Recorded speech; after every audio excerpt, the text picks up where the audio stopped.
बेसेन गैयै मोनो लोगोफोर बे खन्थाइखौ आंनो लिरदों। आसा खालामो नोंथांमोना खन्थाइखौ जोबजासिम खोनासंलांगोन होननानै आरो चेनेलाव गोदानब्ला साबस्क्राइब खालामनानै मदद खालामगोनखौ आसा आरो मिजिंथिनाय थाबाय लोगोफोर।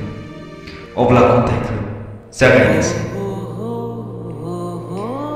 बेसेन गैयै मोनो बे गुवार संसार लैथो नागिरबायो दुखुनि जलंगा लानानै सोरनावबा मोनगोननि आसा मिजिं लानानै दुखुनि बाहागोखौ सोरनोबा एसे होनो नाथाय बेसेन गैया लाया माथो रावबो आंगोब्लाबो गोजानावसो थायो बेनि महर नुयो नाथाय बियो आंनि अराय थायो।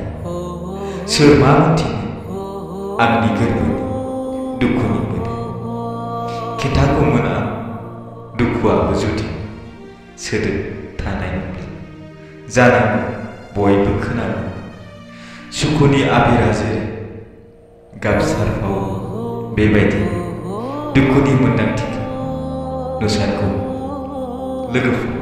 खन्थाइया एसेनोसै। जुदि खन्थाइखौ मोजां मोनदोंब्ला लाइक शेयार कमेन्ट खालामनांगौ जाहाथे आंबो नोंथांमोननि अनसायनायखौ मोननानै गोदान गोदान भिडिअ लाबोनो नाजानाय बायदि।